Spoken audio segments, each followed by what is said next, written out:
Hello and welcome to the May 2022 monthly melt for chocolate covered games. This is your first time joining us. I'm Doug, And I'm Tim. and we do multiple segments here. And we start off with our first segment, which is our fives. And for this month, Tim got the pick. Yep. And for this month, I decided, we've done things about games in general, board games and whatnot. So I thought this month we would do video games. What our top 5 favorite video games of all time are. Okay. So since this is my list, you get to say your Yep. one first. So you will see a theme in mine. My themes are all video games. Yes. But my number 5 is NASCAR Dirt to Daytona. Okay. That was developed by Monster Games and published by Infogamers. Okay. And it came out in November of 2002. And I would have played it on the PlayStation 2. Okay. That would have been the console I played it on. And NASCAR Dirt to Daytona, there were 4 different series in it. There were like a weekly racing series, a modified series, the truck series, and then the Cup series. You could play each one individual, or you could do a career and work your way up through. And I really enjoyed that game. The only drivers that were actual drivers were in the Cup series, and there were a couple in the truck series.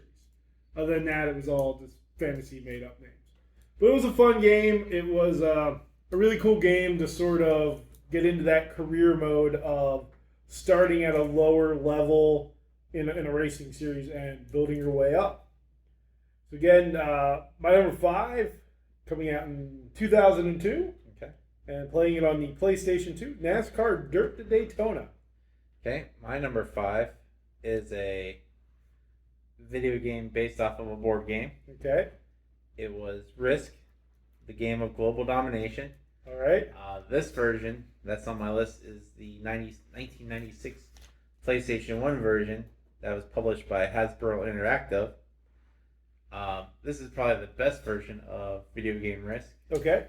Because it gave you multiple maps, like close up of Europe, close up of America, Yeah. or you could do the world. It would add things like rebellions, like if you only have like one person in like several locations and then big army, Yeah. that one person would eventually rebel if you didn't start putting multiple people there. Or if you had like 3 people, like one would just desert. It had weather, so like you couldn't go across certain areas because of thunderstorms, or rock slides would happen, cutting off paths completely. Okay. It was a very unique take on Risk. I wish they would come back to that for the video game version. The one they have now is just chucking dice like in the real version. But this has a lot of different gameplay elements to it. Played it a lot with my friend that we used to live next door to at the time.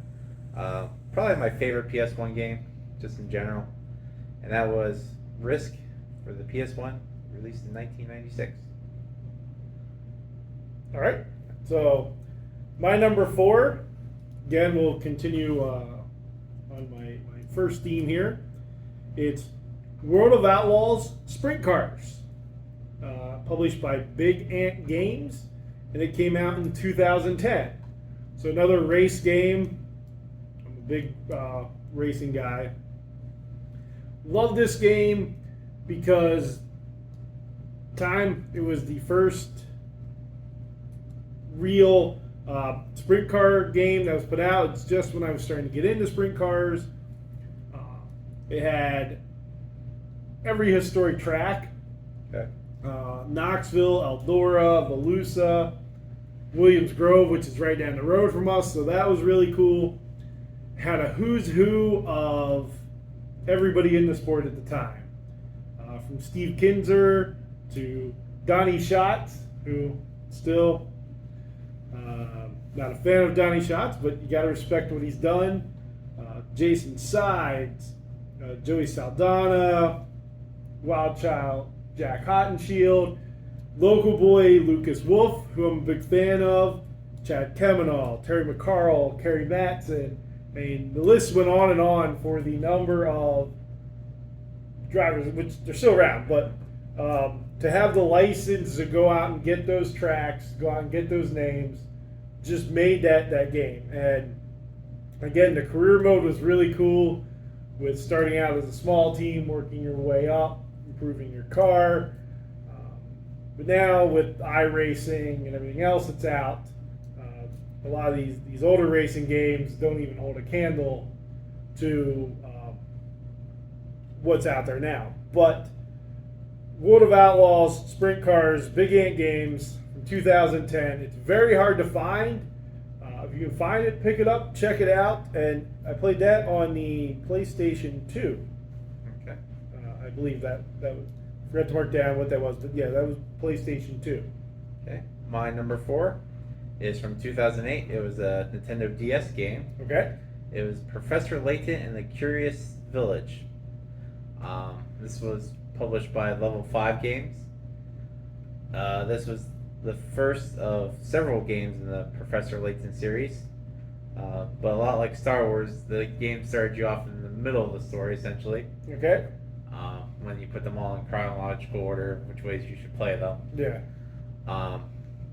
Really love the art style of this game. It had a very French watercolor animation, like cutscenes to them, like Tintin and whatnot. Okay. Thousands and thousands of puzzles, just all sorts, like how to get things across the river, or how to stack certain things, or with the DS, it gave you puzzles that you didn't figure out until you closed the DS and would transfer stuff between the two screens until you opened it up and figured it out. Just a very unique puzzle series that I'm always glad that there's a puzzle game. Wish they would come to the Switch, the current system I own. They have one game on the Switch now.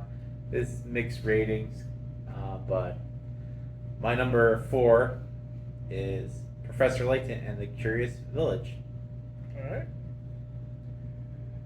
So my number 3, we're going to throw it back a little farther. Okay. Back to 1999. Okay. Even though this game came out in 1998,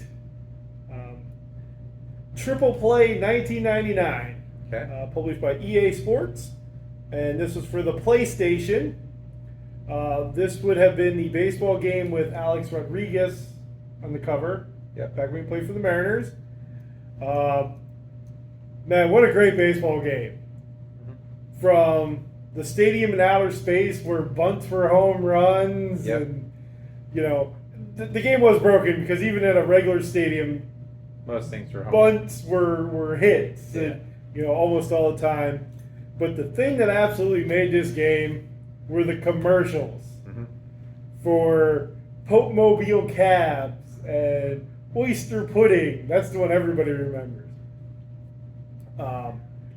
But I just overall gameplay, from what I remember, it was very enjoyable. Of course, I haven't played this game probably in, so it's 2022 right now. I probably haven't played this game in 21 years. Probably. Probably since 2000. Mm-hmm. Or at least whenever we got rid of our PlayStation, went to PlayStation 2. Yeah. But yeah, out of all the baseball games, that's my favorite. I think it's 2014 MLB The Show, whichever one with Andrew McCutcheon on the cover, probably be my second. But yeah, Triple Play 99. Again, if you're able to find that one, any of those Triple Play series games back in the day. But again, Triple Play 99, EA Sports on the PlayStation. My number 3 game is a more recent game. Came out in 2020. It's on multiple platforms, but the version I played was on the Switch. It was from Thunder Lotus Games, a publisher. They still exist. So, Okay. it is from Thunder Lotus Yes. Games. And that is Spirit Fair. Normally a game I wouldn't play because it's a lot of reading. Okay. Like, it is a very story-driven game where you play as a girl who has already died. Okay. You're in the afterlife, and you're a captain of this boat, ferrying spirits that you somehow know in your lifetime Okay. to usher them into the afterlife, and they can't move on until you do certain things. All right. And the reason you have to read these bubbles is because all the clues of how you know them are in the text. Okay. And it's a very sad game. It'll make you cry several times because you get to connect to these people and figure out why they mean so much to you. And like some of the characters, how they died is tragic, or who they related are to you. And there's one, I don't want to spoil the whole game, but there's one character that fears death even though they're dead and doesn't want to move on no matter how much you try to move them on. And it's just very sad pushing them into the afterlife. Like gently pushing them, but Not like shoving them off a cliff. I mean at the beginning I'm like, just move on, and they didn't want to move on. And Yeah. trying to get them there. So it's a very great game. There's not a lot of games to this game. It's more or less go to this island, do this thing for this person, and then sit down and read like 10 minutes of text. Okay. But it was a very very well made game that they made DLC for, which I haven't finished yet because I got halfway through it and realized, oh no, this one's gonna be super sad. So I still have to finish the DLC, but that's my number 3, Spiritfarer. Okay. So my number 2, we're going to throw it back even farther. Mhm. Back to 1993. Okay. Which is funny, it came out in March of 93. Mhm. But it's NHL 94. Okay. I believe that was EA Sports. I forgot to mark down who Yeah. actually came out with that. They would have had the license at the time, I believe. And this was for a system we did not own. Okay. But a friend owned it, and we played it all the time there. That was the Sega Genesis. And NHL 94 is one of the most highly regarded hockey games out there, one of the most highly regarded sports games. Maybe not so much now, considering all the stuff that is newer and more fancy. Mhm. But then there were two things that sold this game. One was that a lot of the teams had their individual goal horns and songs. Mhm. So the Whalers had Brass Bonanza, and they used When the Saints Go Marching In for the Blues, even though they don't use that anymore. Yeah. Or the Saber Dance for the Sabres, or Here Come the Hawks for the Blackhawks. So that was cool that they used some of the actual goal horns and songs that the teams use then. Mhm. But the other thing that really sold this game was the goal celebration. Everybody had the same celebration, just like in real life. Because the one guy stood in the middle, and the other 4 guys stood around him, and they all went like this. Yep. That was the greatest hockey celebration in any hockey game. Actually, that might have been the first game to have a celebration after a goal like that. This is why everybody loved it. But yeah, NHL 94, great game. It did include fighting in the U.S. Apparently, the Japan version did not. Okay. Because at that point, with the NHL trying to get rid of fighting, and them not wanting to promote violence in video games, which was weird, because so many video games do have violence. Well, nowadays, but that was a hot button issue back then. So, between that and the original NES hockey game, where you had the 3 different sized dudes, and very violent, that game. or Blades of Steel, where if you bumped into each other 3 times, then you fought, and the loser got drugged to the penalty box. Yeah. But out of all those, NHL 94 still gets the nod just because of the goal celebration, the goal horns, plus you go back and you get like Timu Solani on the Jets, which again he was very dominant. Plus that game, the most dominant player in the game, rank wise, actually accredits that game to some of why he became a fan favorite, and that's Jeremy Roenick, which is weird to think that Jeremy Roenick credits NHL '94 for some of his fan likability. Because you want to always play as the guy that As the best, yeah. Okay. Which I don't know if Gretzky was in that game. He had to be, but it might have been like the Michael Jordan thing where it was like player 99. Maybe. I don't remember. That was your number 2? 2. My number 2 is from 1990. It was on the Nintendo Entertainment System. Okay. I'm trying to remember who published it, because this was Super Mario Brothers 3, so it was Nintendo who published it. Okay. This was probably I'm not going to say the best Mario game, because a lot of people come after me. People really love... Well, it's my favorite. Is there one, is your number 1 another Mario? No, but okay. But I can't say it's the best Mario, because that'd be opinionated. My number 1 game, I'm saying, is the best form of this game, hands down, no matter what. I mean, there's a lot of good Mario games. It's hard to find a bad Mario game. NHL '94 is the best hockey game, no matter what. But it's one of the first games that I knew that I completed from start to the end, because there was no save files. I don't know if I ever beat any of the Mario Brothers. I don't think I beat any of the Mario Brothers. I really don't. You didn't beat one? No, I don't think I beat any Mario Brothers game. But Super Mario Bros. 3 introduced the overworld with the maps. It gave you all these fun power-ups. You know, I'm pretty sure no one watching this has never heard of Super Mario Brothers in general. Especially with the movie coming out pretty soon. But, is there one coming out? Yeah, everybody's up in arms because Chris Pratt's playing Mario. No. And he talks like this. I'm a Mario. I guess he's trying to go for the Captain Lou sound. But he just sounds like he's like half coughing the whole time. Come on, Luigi. We gotta save the princess, kind of stuff. No, Super Mario Brothers 3 was the one with the where they went to the desert. Yep, and they went to the Little Big Island. And you rode the cloud from place to place. Yeah, there was a cloud on the map. Like when you finish one land, you just moved to the next one. There was a cloud that picked you up and took you to the next one. Yeah. Yeah, so Super Mario Bros. 3, my favorite Super Mario Brother of all time. And that was my number 2. Came out in 1990 for the Nintendo Entertainment System. I like regular Mario Brothers. You know, Odyssey that came out was really good. I don't even remember Super Mario Brothers 2. It was the one that was a reskin of Doki Doki. But I do remember 3.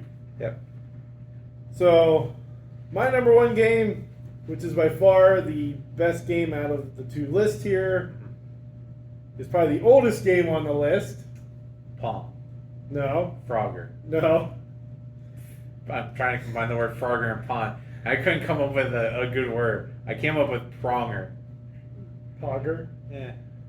But this came out in 1989. Okay. So you were a whopping 3 years old. Yep. It came out, or it was published by Leland Corporation. Okay. And this came out on the NES. Okay. And that is Ivan Iron Man Stewart Super Off-Road. Just not off-road, it was super. It was super off-road, because it was the super arena trucks. But it's just funny saying it out loud. Some of the versions that came out were just super off-road. Yep. Because they didn't have the licensing from Ivan Stewart. Correct. This game was also big in the regular arcade world, with the big arcade machine. I played it arcade-wise, NES-wise. Man, just the different type of off-road tracks they had. Now, granted, they were all very similar. Oh, yeah. But, man... Then you got halfway through and then the tracks just became the same, but reversed. Yeah. Yeah, I know. And the other drivers got tougher. There was three other drivers. I think it was red, blue, and yellow. And you were the white, red truck because Ivan Stewart. but you had to pick up the nitro bottles to get those as boost, and you picked up other things, the different jumps, and man, I liked that arena truck racing back in the day when Ivan Stewart was racing that, and it would be on TV from like the LA Coliseum and places like that, and it just transferred over to the game, and man, I spent hours and hours and hours playing that game. Probably not my most played game of all time. That'd probably be Civilization, because when you play one round, like one period of that, that's like a month. Now, my most played game of all time actually would probably be like NASCAR 14, because I've been playing it since like 2012. No, yeah, probably since 4 or 5 years ago. It's about the only game I play anymore, because we only have a PlayStation 3. Yep. And a Wii, which we never used.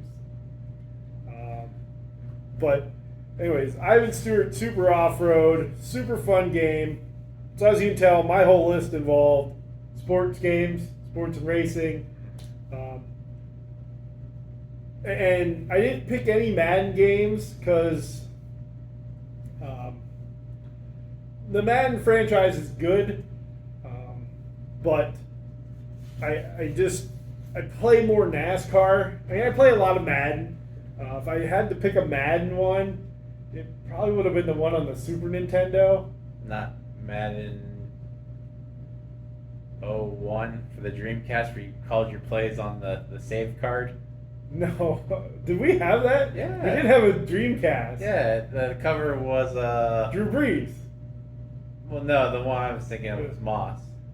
We had that, but we had the one with Drew Brees. Was that was that a college game or? That was a college game. Drew Brees, I forget. Yeah, the Dreamcast one we had Moss on the Yeah, cover. I don't know. I can tell you though, my least favorite. I got 3 racing games. My least favorite racing game was that Spirit of '76 on the Dreamcast. Oh, it makes you feel better. That publisher, that was their last ever game made. Was it? Yep.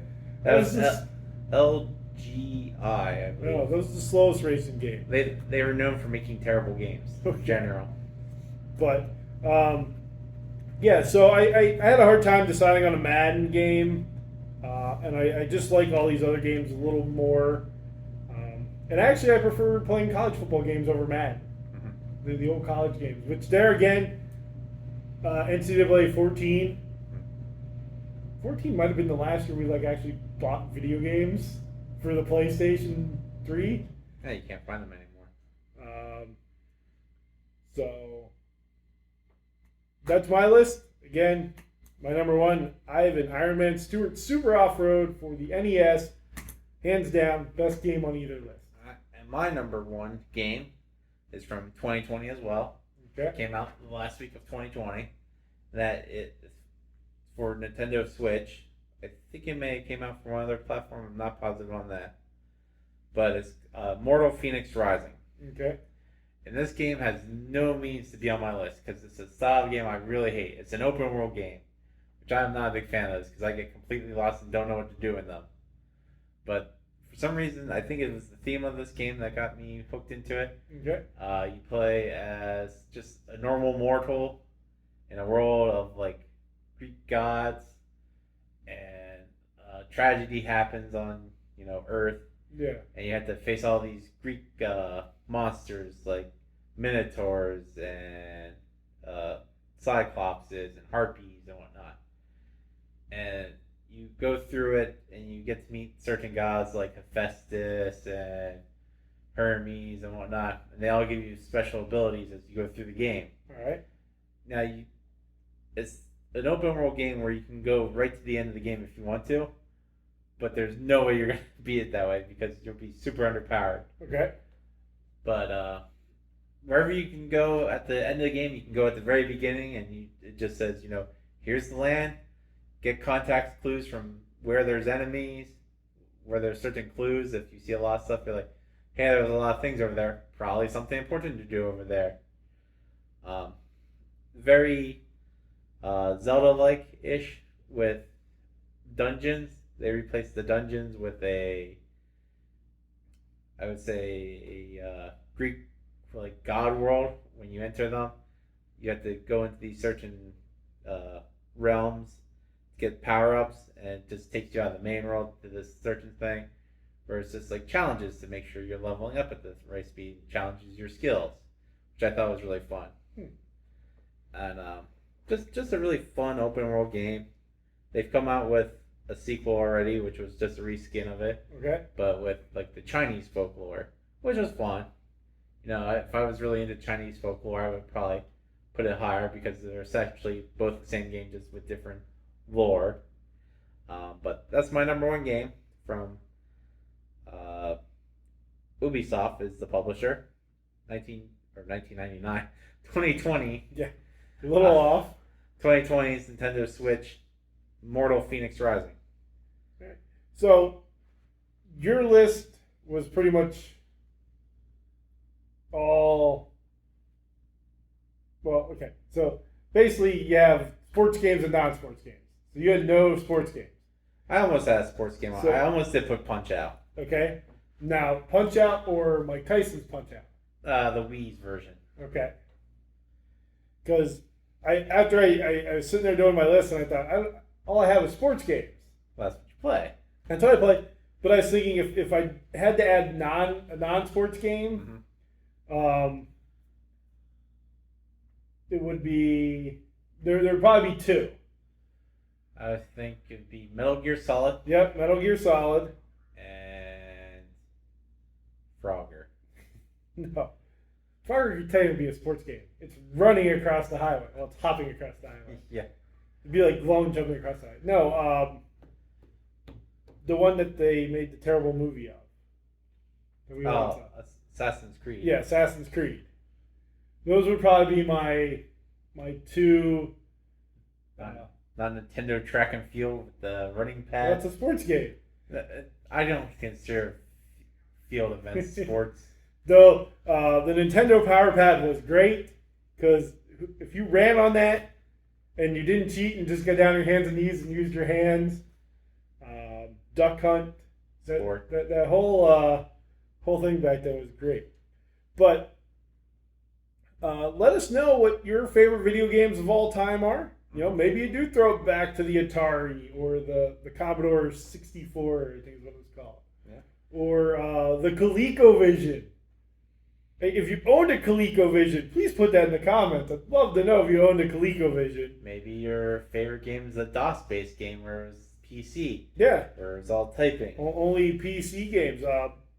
Oregon Trail could have made your list. Yeah. There were some PC games that I really liked back in the day. There was a Gettysburg game I liked that was PC.